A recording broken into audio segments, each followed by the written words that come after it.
미국에서 어떤 그 믿음이 참 신실한 이제 부부가 있었습니다.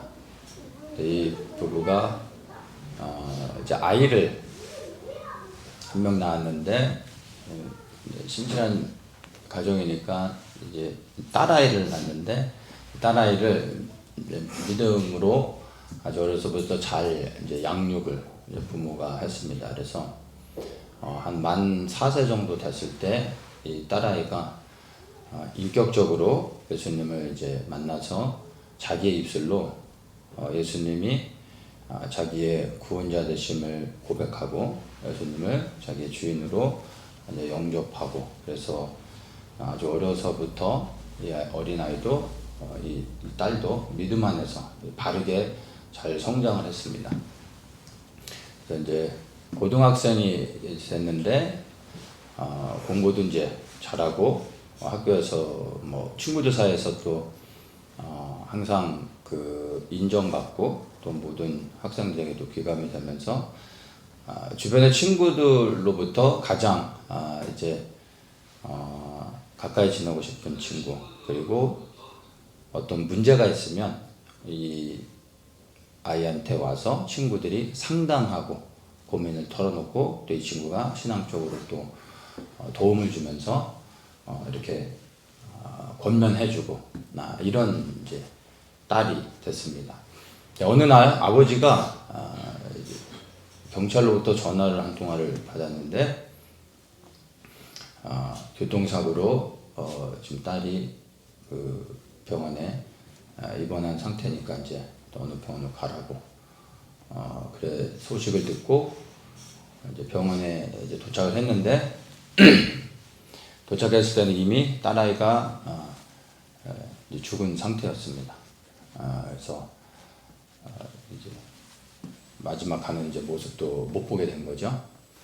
근데 이 아버지에게 몇 년 전에 또 무슨 일이 있었냐면, 또 이제 그 아내가 루게릭병에 걸려가지고 이제 오랜 시간을 루게릭병에 이제 걸려서 이렇게 좀 고생을 하면서 몸이 점점점 안 좋아지다가 최근 이제 몇 년 전에 아내가 이제 세상을 떠난 상태였습니다.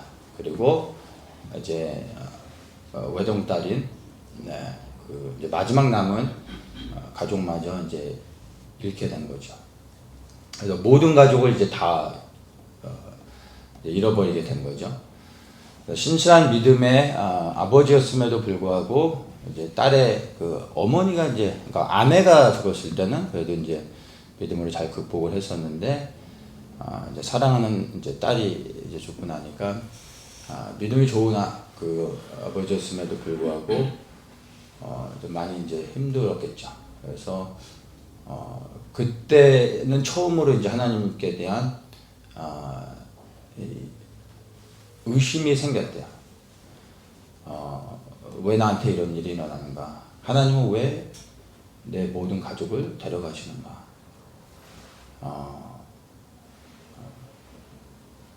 그리고 하나님에 대한 이제 원망하는 마음들까지 생기면서 과연 하나님이 계신가? 이런 질문이 생기게 되고, 또 하나님에 대한 원망으로 이제 한동안 이제 또 하나님을 불신하면서 이렇게 살아가는 시간들이 있었다고 합니다. 그러다가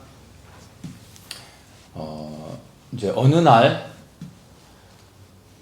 꿈인지 환상인지는 모르지만 죽은 딸아이를 이제 보게 됐대요. 근데 죽은 딸아이가 환하게 웃고 있는데 그 딸아이 바로 옆에 예수님이 계시더래요. 예수님이 바로 옆에서 예수님과 함께 있는 그 모습을 이제 이렇게 뭐 꿈이나 환상을 통해서 이제 너무나 분명하게 보게 된 거예요.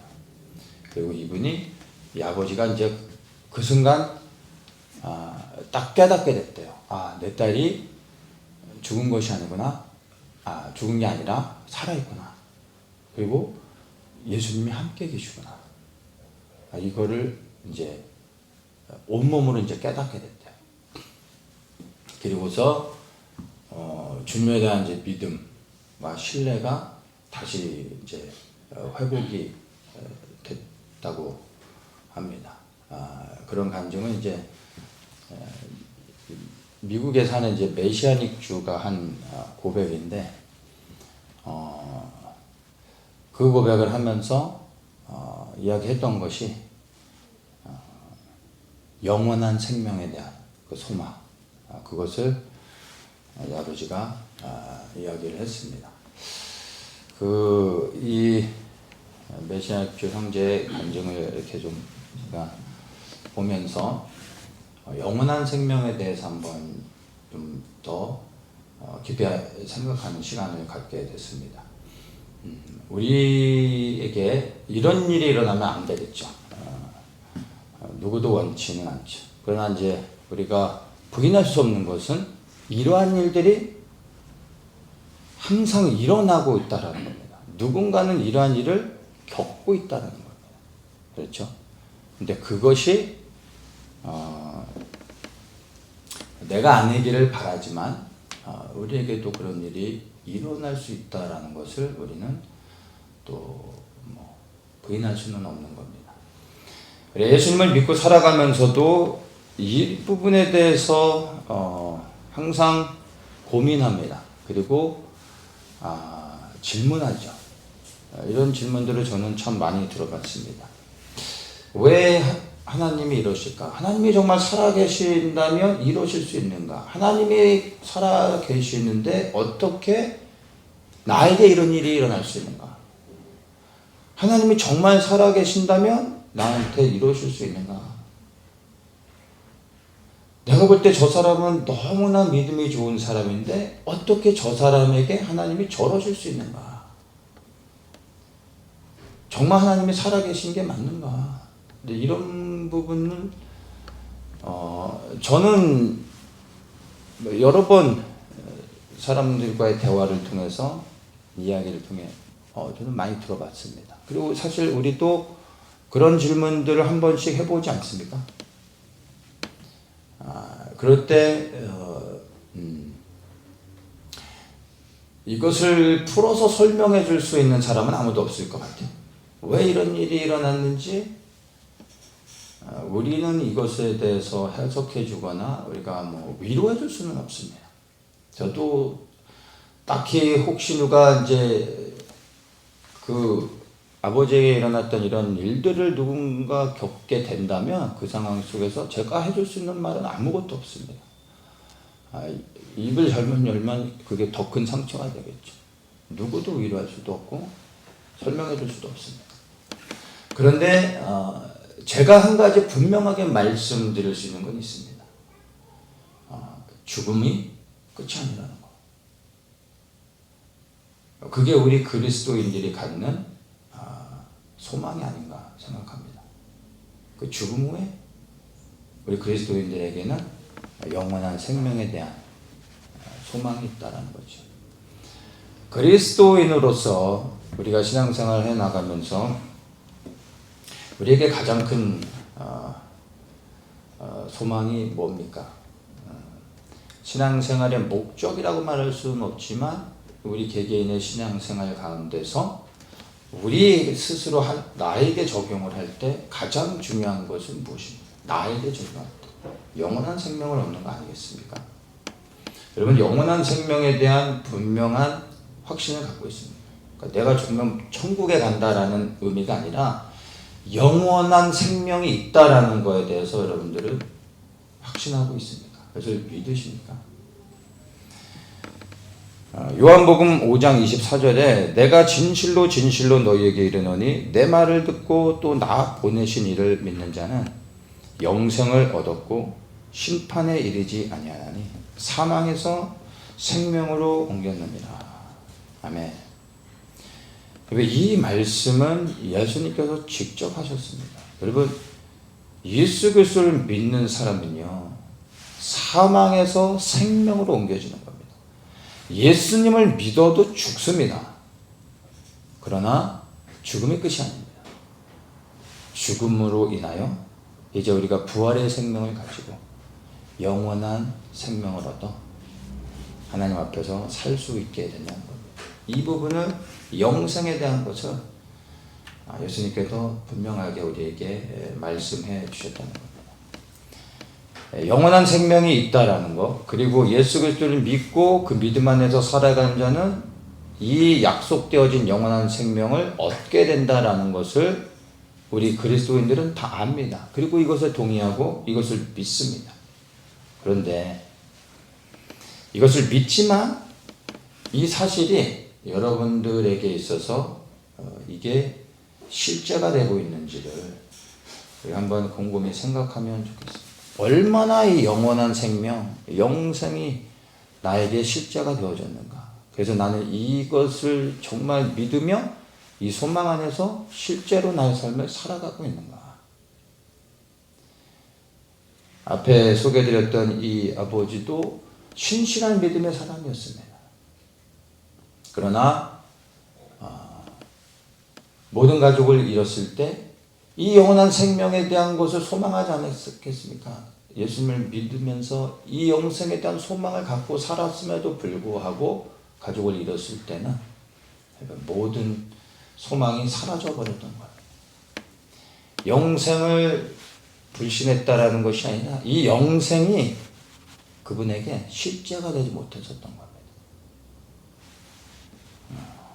그리고 주님의 은혜 가운데 이것이 실제인 것을 깨닫는 순간 모든 그분 안에 있었던 상처와 아픔과 해결될 수 없었던 것들이 한순간에 해결이 되며 그 모든 것을 넘어 하나님께 감사할 수 있는 그런 믿음의 고백을 드릴 수 있었다는 것입니다.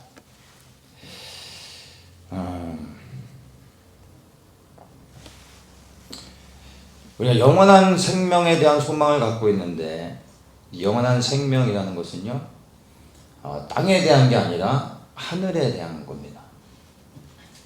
그래서 우리가 영원한 생명을 소망하고 살아간다라는 것은 이 땅에서 살아가면서 땅을 바라보며 살아가는 것이 아니라, 땅에 소망을 두고 살아가는 것이 아니라 땅을 밟고 살아가지만 하늘을 바라보며 하늘에 대한 소망을 가지고 살아가는 것, 바로 이게 영원한 생명을 믿는 사람들의 삶이 되는 겁니다.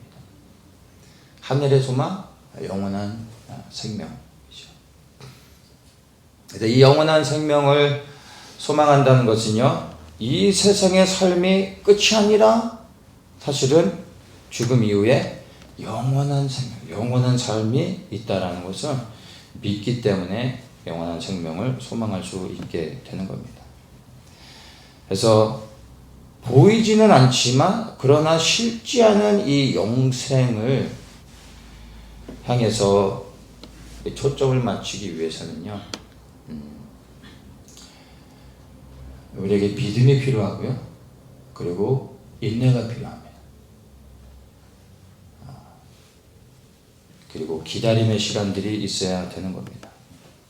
여러분들에게 있어서 이 영원한 생명은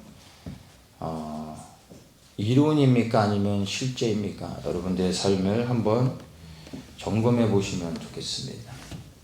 어떻게 점검할 수 있을까요? 여러분의 삶이, 여러분의 삶의 방향이 지금 어디를 향하고 있는가? 나의 시선이 지금 어디를 향하고 있는가를 보면 되는 겁니까? 땅을 바라보고 있는지, 아니면 저 하늘을 바라보고 있는지, 나의 발걸음을 보면 내가 이 영생을 실제로 믿고 살아가고 있는지 아닌지를 알 수 있는 것이죠. 우리는 수시로 이 부분에 대해서 우리 자신을 점검해야 합니다. 그렇지 않으면 우리는 즉시로 땅을 바라보게 됩니다. 우리는 육의 본성을 가지고 살아가고 있습니다. 우리가 육을 입고 이 땅에서 살아가는 동안에는 우리는요, 끊임없이 육은 땅을 향하고 땅으로 우리를 끌어냅니다. 이게 육에 가진 본성입니다. 바꿀 수 없습니다. 육신을 벗어야 육의 본성 가운데서 자유할 수 있는 겁니다. 그리고 새 몸을 입는 겁니다. 이게 부활의 생명이죠. 그래서 우리가 예수님을 믿는다는 건 새로 태어나는 것이죠. 근데 그 새로 태어난다는 게 뭡니까? 내 영이 살아나는 것을 의미하지 않습니까? 영이 죽었었다라는 의미는 하나님으로부터 분리되어졌었던 거죠. 근데 예수 그리스도를 믿어 성령이 내 안에 임하시는 순간 성령의 역사를 통하여 내 영이 이제 살아나서, 그게 부흥을 이야기하는 겁니다. 리바이벌. 내 영이 살아나 하나님을 향하고 하나님 앞에 그리스도를 통하여 나아가게 되는 거예요. 그래서 영이 반드시 강건해져야만 내 육의 본성을 제어할 수 있습니다. 여러분, 육의 본성을 제어할 수 있는 것은 훈련으로 되지 않습니다. 의지로 되지도 않습니다. 결단으로 되지 않습니다. 이것은 오직 성령의 강권하시는 은혜가 있어야 됩니다. 내 영이 강건해요. 성령의 은혜를 통하여 내 영이 강건해졌을 때 비로소 육을 제어할 수 있는 겁니다. 영이 강건해지는 것 외에 다른 방법은 없습니다. 내 영이 약해지는 순간 육의 본성은 또다시 나를 땅을 향하게 하는 겁니다. 끊임없이 우리가 영을 강건케 하지 않으면 우리는 즉시로 땅을 바라보며 살아가게 되고 땅의 소망을 두게 되고 하나님이 아닌 세상을 사랑하게 될 수밖에 없는 겁니다. 교회 안에 지식적으로는 영원한 생명을 믿고 소망하는 사람들이 많이 있지만 실제로 이 땅에서 하늘을 바라보며 하늘에 대한 소망을 가지고 살아가는 사람들이 정말 얼마나 있을까 고민을 해볼 필요가 있습니다. 그리고 나는 어떠한가? 매일의 삶 속에 나는 정말 보이지 않지만 실제 않은 이 하나님의 나라와 그 안에 있는 영원한 생명을 정말 소망하고 있는가? 그리하여 나의 삶이 이 영원한 생명에 초점을 맞춰서 주님께 순종하며 살아가고 있는가? 고민해 봐야 된다는 것입니다. 우리가 읽었더니 본문에 보면은 저희가 이제는 더 나은 본향을 사모하니 곧 하늘에 있는 것이라 이렇게 얘기하죠. 더 나은 본향을 사모한다. 근데 그것이 어디에 있습니까? 하늘에 있다라고 말을 합니다. 여러분, 우리에게 본향이 있다는 거 아십니까? 돌아갈 본향이 있다라는 겁니다. 우리는 원래 여기서 태어났지만 원래 우리는 여기 출신들이 아닙니다. 땅의 출신들이 아닙니다. 원래 우리는 하늘의 출신들입니다. 이 땅에서 태어났지만 우리의 영적인 태생은요, 하나님 나라인 겁니다. 그래서 말씀하지 않습니까? 돌아갈 본향이 있다. 예. 하늘에 있는 더 나은 본향, 이것이 우리가 사모해야 된다는 것입니다. 여러분, 이것을 생각하고 계십니까? 돌아갈 본향. 믿음의 선진들은 이 하나같이 돌아갈 본향을 알았습니다. 그리고 이 본향을 사모하며 이 땅에서 나그네의 삶을 살았습니다. 이 땅에서 나그네의 삶을 살 수 있었던 이유는 돌아갈 본향이 있다라는 걸 알았기 때문에 나그네의 삶을 살 수 있었던 것입니다. 이 땅이 나의 출신지라고 생각하는 사람, 땅에 소망을 두고 살아가는 사람들은 돌아갈 곳이 없죠. 여기가 끝인 겁니다. 그러니 땅을 바라볼 수밖에 없는 것이죠. 히브리서에서 이야기하죠. 본향을 사모하는 자들이 어떠한 삶을 살았는지. 아벨부터 해서 에녹, 노아, 아브라함을 여가하며 이들은 하나같이 하늘의 본향을 사모하여 이 땅에서 나그네의 삶을 살았다고 이야기합니다.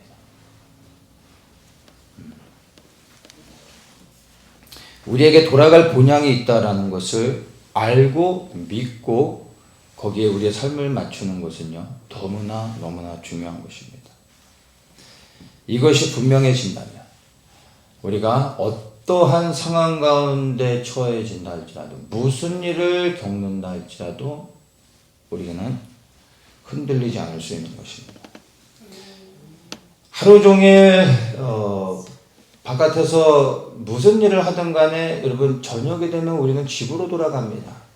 그래서 집으로 돌아갈 수 있다라는 것이 우리에게 마음의 평안을 줍니다.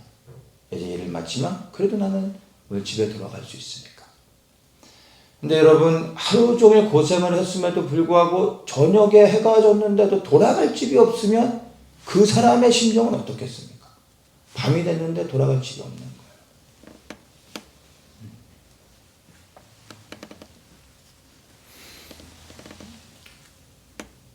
이 땅을 우리가 이 땅에서 살아가고 있지만 여러분 이곳에서 우리가 어디에서 어떻게 무엇을 하며 살아간다 할지라도 결국에 우리는 돌아갈 본향이 있고 돌아가야 된다라는 것. 이게 우리에게 큰 소망이 되는 것입니다. 이 땅에서 우리가 아무리 즐겁게 살아도요, 여러분 우리는 나그네입니다. 결국엔 떠나야 되는 겁니다. 그래서 별로 그렇게 좋아할 필요도 없습니다. 언젠간 다 털고 가야 되는 겁니다. 우리 안에 너무나 큰 즐거움과 기쁨과 감사가 이 땅에서 누릴 수 있다 할지라도 그걸로 인하여 우리가 너무나 마음 가운데서 흥분할 필요도 없는 겁니다. 여기서 누리는 모든 것들이 영원한 것이 아니고 온전한 것이 아닙니다. 반대로 이 땅의 삶이 아무리 고단하고 힘들고 해석할 수 없는 큰 아픔이 있다 할지라도 결국 우리는 육신을 벗고 하나님이 우리에게 예비하신 본향으로 돌아갑니다. 그리고 그곳에선 그리스도와 함께 하나님 나라에서 영원토록 우리가 안식하며 쉼을 얻을 수 있다라는 게 지금 당하고 있는 여러 가지 어려움 가운데서도 우리로 하여금 흔들리지 아니하며 의심하지 아니하며 그리스도를 향하여 변함없는 믿음의 중심을 들이고 살아갈 수 있게 하는 은혜가 되는 겁니다. 그래서 원치 않는 일을 혹 당한다 할지라도 우리가 너무 낙심할 필요는 없는 겁니다. 왜냐하면 이 일도 다 지나가는 겁니다. 영원의 시간에 비교하면 지금 이 땅에서 우리가 겪는 그러한 큰 아픔이 있다 할지라도 이것 또한 지나가는 거고 영원의 시간에 비교하면 아주 잠시 잠깐 스치는 시간일 뿐입니다. 이 영원의 시간에 들어갈 때 우리는 큰 기쁨을 맛보게 될 겁니다. 하늘에 있는 본향 그리고 진동치 못할 하나님의 나라를 바라보면서 믿음의 선진들의 삶을 본을 받기를 원합니다. 그리하여 우리의 삶 속에 지금 여러분들이 개인적으로 어떠한 일들을 겪고 있는지 또 어떠한 아픔 가운데 있는지 모르지만 그러나 지금에 겪고 있는 여러 가지 문제들이 혹 해결되지 않고 있고 해결할 수 없는 문제라 할지라도 우리가 이것으로 인하여 하나님에 대한 원망을 갖거나 불신을 해서는 안 된다는 겁니다. 우리의 삶의 방향을 하늘의 본향에 맞추고 영원한 생명을 소망하며 나가기를 원합니다. 이 영원한 생명은 소망하고 바라고 기도한다고 얻을 수 있는 것이 아니라 이 본향을 향하여 우리의 삶을 맞춰야 되는 겁니다. 그게 무엇입니까? 믿는다고 소망한다고 이 영원한 생명을 얻을 수 있는 것이 아니라 이 영원한 생명을 주시는 예수 그리스도를 믿고 그분의 말씀에 순종하며 여전히 그분께 온전한 신뢰를 드리며 우리가 그리스도께서 기뻐하시는 그러한 삶을 살아가게 될 때 이 영원한 생명이 그리스도 안에서 누릴 수 있게 되어지는 것입니다. 다시 한번 여러분 땅을 바라보며 우리가 땅을 밟으며 살아가고 있고 우리 눈에 보여지는 모든 것들이 사실은 진짜가 아니라 영원한 것이 아니라 다 사라지게 된다는 것을 기억하면서 보이지 않지만 그러나 우리에게 약속해 주신 본향과 영원한 생명이 있다라는 것을 기억하면서 다시 한번 우리 신앙의 삶의 방향과 중심을 예수 그리스도께 두고 살아가시는 여러분들 되시기를 축복합니다. 아멘.